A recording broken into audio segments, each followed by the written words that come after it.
Today we're talking about the new Sony A7 III for wedding videographers. This camera gives several reasons to consider upgrading or adding it as a B camera, and at the end of this video I'll share the picture profile settings I use to film beautiful cinematic video with the Sony A7 III.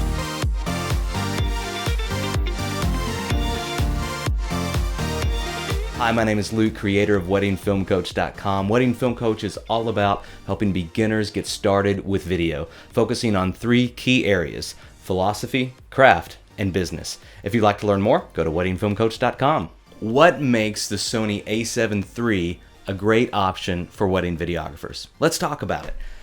Anytime a new camera is announced, what's the first thing everybody gets excited about? The specs, right? We check out the specs on the internet, we comb through all the websites, watch videos of people at the release event, getting hands-on with the camera, and we sit here, on our end of things, just drooling, thinking, wow, wouldn't that be great? And then sometimes once we get it in our hands and we shoot around with it a little bit, we're not too impressed, and we kind of have this buyer's remorse kind of feeling and think, well, it's not that great. Well, so far I've continued to be impressed with this camera. The specs are amazing, and Sony did a fantastic job with the marketing and release of this camera. The functionality of this camera is definitely an improvement over past models, specifically the A7S II. And the image quality, honestly, is just delightful, especially considering it's a mere few $100s more over its smaller brother, the Sony A6500. As a wedding videographer, anytime I'm considering buying a new camera, I ask mostly three questions. One, how does this fit into my budget and enable me to generate more revenue? Two, how will this make my job easier and my workflow more efficient? And then finally, will this produce an end product that meets or exceeds my current standards of quality? So all of that said, here are three reasons to consider adding the A7 III to your gear bag: price, functionality, and image quality. Let's start with price. At the time of this recording, this camera is listed at $19.98 US dollars, $21.98 if you get the kit lens, which honestly is a great lens to start with if your budget is tight. So where does that place this camera for wedding videographers in the context of price? For the sake of brevity, we'll compare it to its major competitors and Sony's closest price options. Nikon offers their entry-level full-frame camera, the Nikon D610, at a mere $14.99. They also are offering their next step up, the D750, for $14.99. Interesting. Canon comes to the party with the 6D and 6D Mark II, which sit at $9.99 and $15.99 respectively. Compared to its Sony counterparts, other options include the Sony A7 II at $10.98, the Sony A7S II at $21.98, and I have a feeling that price will come down soon. And then finally the A7R II at $19.98. As far as bang for buck goes and all-around scores and image quality and functionality, the new A7 III, it wins the match. So let's move on to functionality. So what do I mean by functionality? I mean, how easy is it to use? The ergonomics, the button layout, menu settings, does the autofocus work quickly and accurately? Now, Sony usually gets a bad rap for its ergonomics and menu settings. However, I think it's one of those things that you can either complain about and struggle with, or you can simply work with what you've got and figure out how to use it and just work within those limitations. And every camera has those. That said, I do think the A7 III has improved their ergonomics. The grip on the right side of the camera body offers a bit more to hold on to. The button layout offers a huge improvement over the Sony A7S II. Namely, there's two new customizable buttons on the back and a dedicated record button in a much more manageable location and not right there on the corner. Don't know what they were thinking. The menu still maintains that characteristically cumbersome and not quite logical Sony pattern. However, this again is something that you can spend a little time with and find a way to work around. Specifically, Sony offers a new My Menu that lets you customize your own menu screen to add the most used menu options to one place so you don't have to trudge through the entire menu system on a shoot day.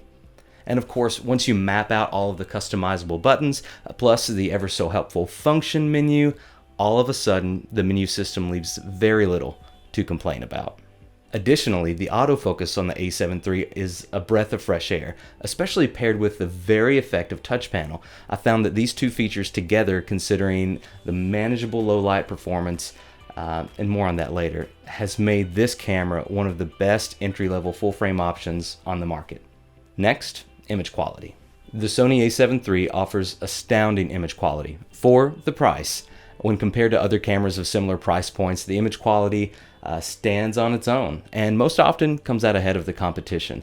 The 1080 and 24, 30, and 60 frames per second is quite competitive and offers a nice improvement over the A6500 crop sensor, which many people are considering switching from, though I wouldn't put it above the Sony A7S II. The 4K image quality again beats out the 6500, but the Sony A7 II keeps the edge, especially in low light. Speaking of low light, the A7 III handles it with much grace and ability. While it doesn't offer the performance of the A7S II at higher ISOs, the quality holds together and would maintain the subjective tag of usable up to about 12,800 and maybe 16,000 if you had to get the shot. The slow motion quality in 60 frames per second is about what we're used to seeing with the A7S II and 6500. The 120 frames per second, however, has taken a huge leap forward. There's no longer a crop factor on the 120 frames per second as opposed to the A7S II, and the low light capability holds up quite well and still provides a nice sharp image in well-lit scenarios. Overall, the image quality in this camera is a huge selling point at the A7 III's $1998 price tag. A quick aside, it's common in filmmaking and photography to hear successful industry leaders say the phrase, "It's not about the gear," as they show you how they work with equipment that costs as much as your annual salary. While I agree that the sentiment behind that is correct, I take a more balanced approach. I believe that a better, more experienced, more educated craftsman can work with any tool. However, I also believe that a better tool can make any craftsman better. So with that said, I do suggest investing in yourself as a creative and a craftsman as you continue to invest in tools that will help you do better work and remove more limitations from your quality and workflow. One of my goals for this channel is to create a very positive and helpful community. Part of building that community is making sure you all feel empowered to ask questions and give feedback to me and one another in the comments section. And so if you have a question about wedding filmmaking, video gear, or how to grow a thriving business, I'd love for you to let me know in the comments section. I respond to every single comment, and your question might even be featured in the next video. With that said, it's now time for our question of the day, and today's question is one I see asked in every single forum, in every Facebook group, and asked at every seminar like ever. How do I decide how much to charge for a wedding video? And so this is one of those questions where, of course, there's no one answer. You have to take into account your market, your skill level, your ambition, your margins. You have to take into account all of that. That's why Wedding Film Coach focuses on a holistic approach with philosophy, craft, and business, because you're going to need all three of those to develop into a successful wedding filmmaking business.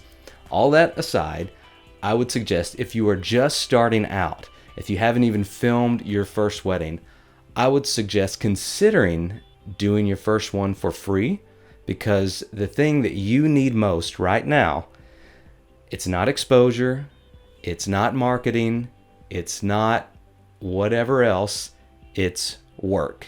You need work. You need examples of your work. You need the experience of work. You need to get in there and make mistakes and miss a moment and figure out how to do this. Now, of course, with weddingfilmcoach.com and several other YouTube channels and some great resources online, you can plan and you can prep, but the thing that you need most right now is work and experience. So I'm going to say, if you're just starting out, consider doing it for free. Now, I wouldn't advertise freely that you're doing it for free. I would seek out a few close friends and let them know you're looking to get into this industry, you're looking to start this business, and just say, hey, do you know anybody getting married that's on a budget? That means they probably won't already have a wedding videographer, or they would be thrilled to go a cheaper route. Free is cheap. And just let them know to get the word out there for you. Probably a more effective approach might be if you know a wedding photographer, and they are everywhere. If you know a wedding photographer, then touch base with them. Let them know, if you're a friend with them, that's great. If you're just an acquaintance, be professional about it, but let them know that you are interested in getting into this side of things with wedding video, and let them know you would like to work with them on a wedding, and that you'll be out of their way. You won't ruin their shots, and they will probably put a good word in for you with their clients. And I've found that that's the most effective means of getting bookings quickly when you're just starting out. And so you could offer to do it for free. You could offer to do it for very cheap. $500 seems to be a good starting point in most markets.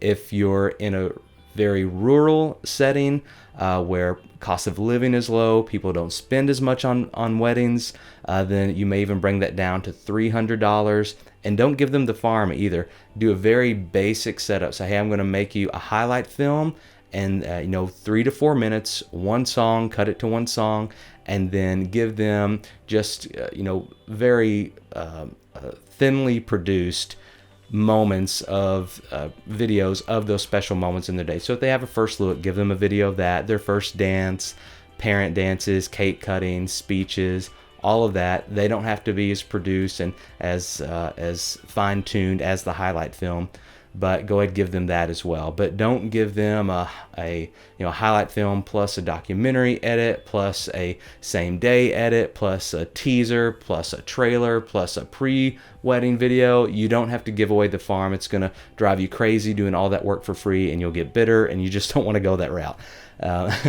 So just make it very minimal. They will love it because they didn't invest anything in it, but you gave them a huge amount of value. They will spread your praises to the stars, and everybody in their community is going to know about you soon. And in my opinion, that's the best way to get started. That's the best way to start pricing your work, is either that free or $300 or $500, depending on your area. Now, if you've been doing wedding films for a while and people know about this, you have some marketing set up, then take a look at your competition. Take a look at your market. If people that are making comparable films, if people are making films that are comparable in quality to what you are making, then find out what they're selling it for. If they have it on their website, just go look at their website. If they don't, just call them. Most people in our industry are really happy to help out people who are in it. It's not like this huge secret thing where we don't want anybody else to succeed. The wedding industry is very big, it's very wide, it's very deep. There's room for everybody who wants to be in this and everybody who's going to try to get better, I promise. And so I hope that helps you out. If you have any specific questions, feel free to comment in the discussion in the comment section below, and I promise I'll reply to your comment and we'll see if we can help you out. Okay, so time to show you my picture profile settings to capture beautiful cinematic footage for your wedding film.